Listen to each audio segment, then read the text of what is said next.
Today we are heading out to Irvine Regional Park in the city of Orange. It's a beautiful day and we hope to catch up with retired supervising park rangers Ron Nadeau and Mike Miniaci. We hope to capture some of their memories of their early days of being a park ranger back in the 1980s at Orange County Parks.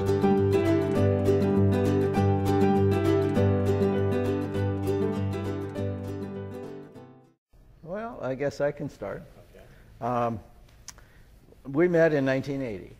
I used to work for a company called Market Basket in Anaheim, and we had an earthquake. And in the earthquake, the structure of the store was such that we couldn't work there any longer, and I got transferred to another Market Basket where Mike worked. Okay. So we've known one another since 1980. That's how we met. Okay, and apparently beyond that, as you decided to turn that corner in your lives and your careers, you wound up heading out to the County of Orange Parks Department. And I'm going to ask each one of you. Mike, what led you to come to work for Orange County Parks? Well, we used to have, working in the store, an hour for lunch. I would eat, in 15 minutes it would be gone, and then I'd got a notebook and started figuring out what my pension would be in the grocery industry, because at that time they only allowed you to earn 20 years towards that, and then it stopped, you know. So I thought, well, if I get a second career, it would probably be 30 years, and started there, then I'd have 50 years to earn pension credits. So it all started off as the basis of what's retirement going to look like? Exactly. Okay, how about you, Ron? How did you come to Orange County Parks? Well, through him. You know, what Mike didn't throw in there is that he was when he was working in the store, he was also working for the museum in Fullerton. Yeah. And so he had a little bit of history, working in history. And so when he started with the county, what he ended up doing was he pulled me in as a volunteer. So that was 86. And then in 87, the Ranger Reserve program started, which I joined. And voila, I was in. And to correct what you said at the beginning, it was EMA then. It wasn't Harbors and Beaches and Parks until, that's when he came. Until a little bit later. No. It was the Environmental Management Agency. Harbors, Beaches, and Parks was a subset. Subset, okay. Okay. Anyhow, I guess the other question I would have then is, okay, you mentioned you came in when the Ranger Reserve program started. Were you in the first academy? I was. Okay. Graduated the first academy. Did you learn some interesting things when you went through that program? Because of course. That was the first academy that the Parks Department ever put on. And it was funny because we had to fight for more than 10 hours of training. Yeah. They were going to, all they wanted to do was give people 10 hours of training, put them in a ranger uniform, and send them out, you know, in a public setting. And of course, we finally justified it. We needed more training than that, and wound up with I think 80 hours. So, okay. Anyways, what was one of your initial assignments, Mike, when you came to work in the parks? Well, I was doing studies at UCLA where they had seminars for museum specialists, and also at USC where they would take you out. It was a semester, but each week you would go to a different area in LA County with a architect that was specialized in restoration and preservation, and went all the way through LA County, and we had an 8-hour seminar every week to learn how to do restoration and historic sites. So history is a subject that you've been interested in for quite a while, or early childhood, or what? Yes, actually, when I was 7 years old, I learned about the Trojan War, and I trained the other guys in the neighborhood. We made our own weapons out of wood, swords, bows and arrows, and shields, so forth. The shields are the main things. That's what's going to keep you from getting shot by the other guy. And then later on, I started collecting books about history because I was so entranced by history. Okay. And that's probably all you need to know right now, because I'm 73 years old. Ron, you came to work as a Ranger Reserve and soon moved into the ranks of regular park ranger, and you worked with many facilities and rose through the ranks of park rangers while you were working for the parks. How many years did you work at parks? 21. I worked 30 in the grocery business, got that behind me, and then did 21 more with parks. Wow, that's a long time.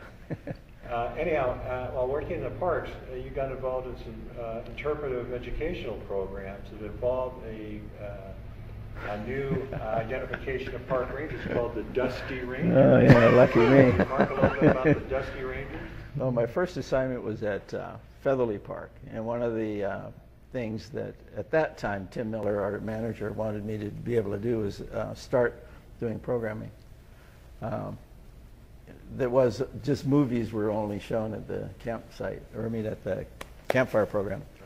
So just started doing some musical dabbling, writing a few songs and playing them at the campfire thing, and it worked out well. We had big crowds. We had a lot of Boy Scouts and a lot of campers, and anyway, that's where it started. You guys were pretty talented, though. You actually wrote some actual nature songs and stuff that went over very big.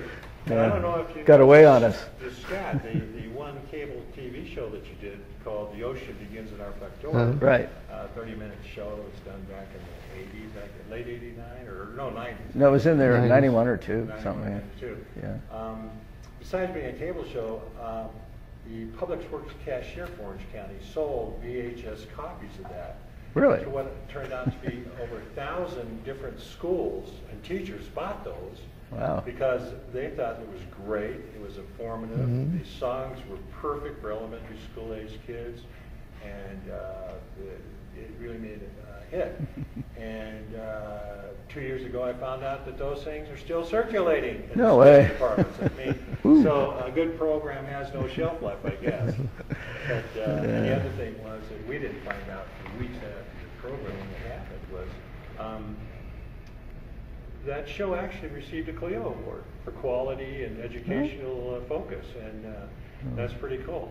Yeah, So I'll that's say. a pretty great job. Now, I'm going to bounce back over here to you, Mike, again, and ask you a question about historical interpretive programs. Now, I'm going to mention a place you spent some time at, historic George Key Ranch. Yeah. And you want to talk about that, what that was like? Yes, I was there for a total of 13 years. And when I first came there was a lot of restoration work that had to be done, and I knew how to do it, and I had 2 guys working there. So a lot of the things we did, we were able to complete with no additional cost to the county. But is there like hundreds or whatever artifacts there? 10,000. 10,000 artifacts are there. That's correct. They're all cataloged now and all that stuff? They were cataloged at one time. But the thing is, things have been moved around in the property, so you're kind of hard to. It was done room by room, I think, is the way it was done before. And that was before I came there. Yeah, Key Ranch was a pretty popular venue for school tours too, right? Oh yes, and it was one of the original sun-kissed growers. When he got the land in 1893, and then we had a centennial thing, 1993. So originally the ranch was an orange grove ranch? Oh yeah. Oh, okay. Yeah, in Placentia, all the growers, they're family organizations, and you'd start with 20 acres, and then you'd make sure that there's at least 10 acres of oranges. And the Valencias are easy to pick in the summer, because you don't want to have them picking in the rain. Like navels are ripen in the winter, pretty much. And so anyway, I had the opportunity of meeting 4 generations of the Key family. Wow. There were 3 Georges, and I knew the 2nd George and the 3rd George, and then of course their children, and they helped us raise money for projects. Oh, that's great. Mm-hmm. I remember back in the day, we had done a little taping of George Key on his front porch, memories of his childhood, and what they did for fun, and he was very good at painting the setting of no freeways, right. No paved streets, nobody had a car, he mostly walked everywhere he went, but they still had fun. And he was a great guy. Oh, yeah.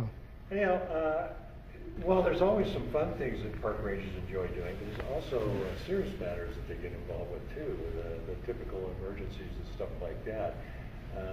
One of the most recent things, well, almost seems to be ongoing in Southern California, is the fear and threat of brush fires. Rod, did you have any interface where you were on duty when a fire broke out? Well, actually not where I was working, but at Carbon Canyon where I live. We've had several. In fact, I remember one of them in 1990 where you and the Sheriff's Department did a film flyover afterwards on that fire. That's right. And document that, so that was pretty good. And then I ended up working at the park helping out when they used it as a fire base camp. Right. And fortunately, all of our fire base camp training has helped us with a lot of that, writing our own fire plans for each park, which I did for the Oaks and for Yorba too. Yeah, a lot of initial things were done back in that day because We're just learning. We're all learning. The program was fairly new. Yeah. Fairly new. Yeah. Now, how about you, Mike? Did you have any flash floods or earthquakes or anything you had to deal with? Well, when the Carbon Canyon fire, it didn't actually start in the park, but right across the street in the oil fields is where they started. And so I stopped people entering the park because what they would do is they would block the fire department when they came in. And we had 3 fires in 3 weeks because kids would be coming down up there in where it attaches in the state park, which butts up right to our park there. They would come in and they'd light matches and swing on trees into the water, but it wasn't in our park. It was upstream. Chino's park, Chino Canyon Park. Anyway, and then Ron brought me out there because I was working there when, he was working as a reserve, and we did a lot of programs together. And so, I always like to say, well, I got the history and you got the natural history. And now he's probably reading more history books than I am. I'm sure you guys still have an occasion to go by and either have a picnic or a family get-together or something in some of the Orange County parks. Here it is 2018, the 21st century. Yeah. And you've both been retired for quite a while now. So how do you think the parks are looking? I mean, are the new rangers and the staff keeping things up to snuff?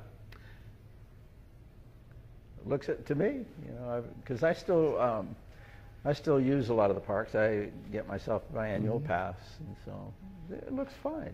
The landscaping looks fine. I can see though that the shot-hole borer beetle has raised its ugly head in a few parks. I'm really kind of concerned about that beyond the parks, and I'm glad that they're at least working to fight it. They're doing their darndest, that's for sure.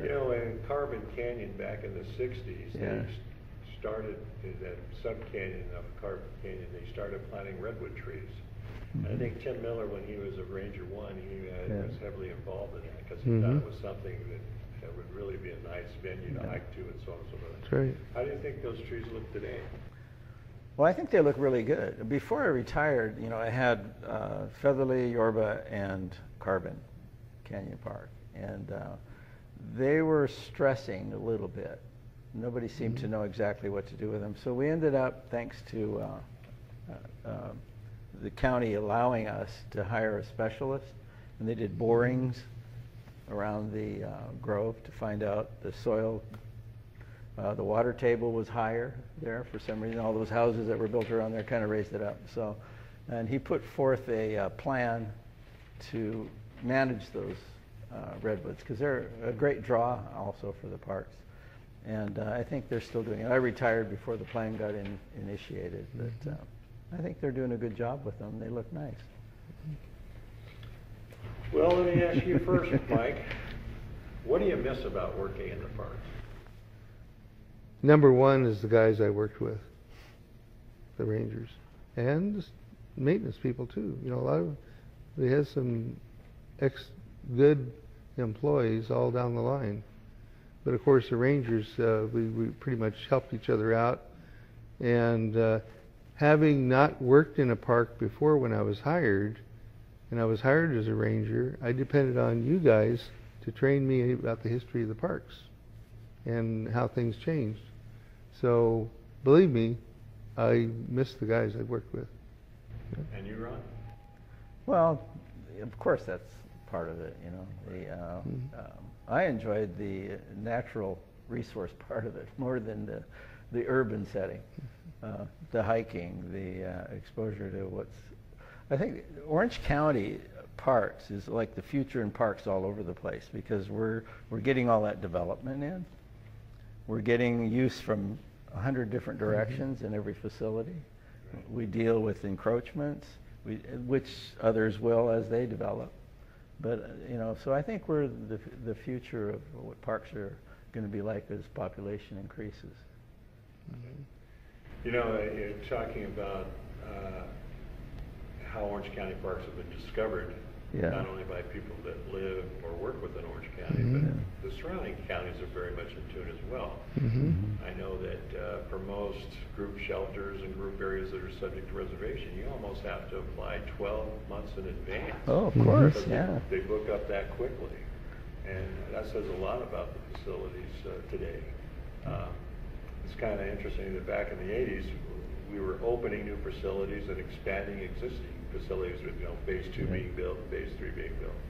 But it got us to where the park system is today. And you look back in the history of the parks to guys like Cy Featherly and Ronald Casper, who were on the board of supervisors back in the 50s when there were no freeways in Orange County or anything like that, who looked to the future to set aside lands for public use, and then also provided for the funding with the property tax. Yeah, made it happen. And that made it happen and made it, you know, survive all these years. And the people of Orange County are very thrilled to have very quality parks and, you know, historical facilities and harbors and all those things, the beaches that exist today, and that they are well maintained, because that's what they expect. Anyhow, I guess in closing, I would ask you guys, is there any advice you'd give to a new park ranger from your perspective? In other words, continuing education's great, or diversified training, or... keep your eyes open. Keep your eyes open. You never know what's coming down the road. We're talking about public encounters, and you can never underestimate what some people we used to refer to as the unfriendlies that would show up in parks and cause problems. Can you guys remember any funny anecdote of an incident you handled that was just so unreal, but it took place? Oh, yeah, several of them. When I was at Featherly Park, I had I don't know, it was dark, so it was 10 or so o'clock at night. And we had a guy wielding a machete coming through the campground. People were all upset, called me up, saying, there's a guy out here with a machete. I couldn't find him. I couldn't find him anywhere. So finally he comes up to the booth, and what he wanted to do was stop the train, because he thought it was full of some sort of contraband. And I mean, he was screaming and yelling. So I walked up to him and started whispering to him to calm him down. And I said, let me see your machete. So he hands me this machete. Thank you. I walk over to the booth, and we had a park attendant in the booth, and I handed it inside the door, and he slammed the door and locked it. And we ended up having to call the police, because he was a 5150, clearly. Mentally ill. Mentally ill, very mentally ill. But he, you know, I know I'm making it sound like it was funny, but it wasn't so funny at the time. But looking back at it, it became funny. But you know, I didn't know if he was going to swing it at me or what. But I had people standing around wondering what I was going to do. And of course, you got to remember our vehicles, orange with orange lights. That really posed a big threat to them, right? No peace officer status at that time. How about you, Mike? Well, I remember at Carbon Canyon. Actually, Carbon Canyon made a big impression on me, because up till then I'd been working only historic sites, which was my assignment. And I heard it was Saturday morning, and I heard a lot of honking of horns out there And the old office was right next to the where the gate is to get in. And I looked out the other door and I said, there's no cars waiting in line there. And so finally I said, I better go out and find out what's going on. I went out there. There was an empty car that was locked, blocking going forward to go through the gate. So I thought, well, let's see now. There's nobody here. They can't even come in off the road. They'd have to back out on Carbon Canyon Road, which would be like suicide. Anyway, so well, that's back in the days before they had a traffic light, and yeah, that was the old interest. Yeah, the old interest there, and so I called Brea PD and I said, I've got an abandoned car that's blocking anybody from going into the park, or even going around the loop to go back out. And so they said, well, the only thing we can do is we can come out and tow it out if it is abandoned. Well, there's nobody in it. I think that's probably what the abandoned word means. And so I walked out there, and I was going around looking at all the windows to see if there's somebody hiding in there or whatever. And so anyway, this lady comes walking out of the park to get her car. I don't know why she stopped there. There's 5 parking places right alongside the road where she could have pulled in. So anyway, I asked her, I said, well, is this your car here? Yes. And I said, well, why didn't you just pull into a parking place? Well, those are 20-minute parking, and I wasn't going to be here that long. Okay. And then the police showed up. It really got funny then. You know, that was funny. Sure it did. And she said, well, I wanted to go in and take a look at the park before I drove in. I said, well, I think that all those people behind you are more wondering why you didn't pull off to the side and let them in, because they already know about the park. I mean, and, you know, it's just, that was one of the first times I had that kind of a... Park entries only got more challenging on holidays. That's right, yeah. Most parks filled the capacity by 9 o'clock in the morning. Yeah. People could still walk in, but there was not a parking space Mhm. in the major regional parks. Oh, yeah.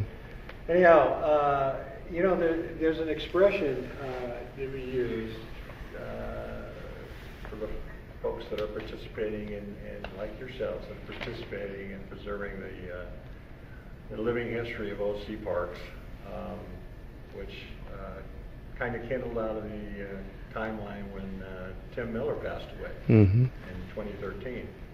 And the talking about the different things, and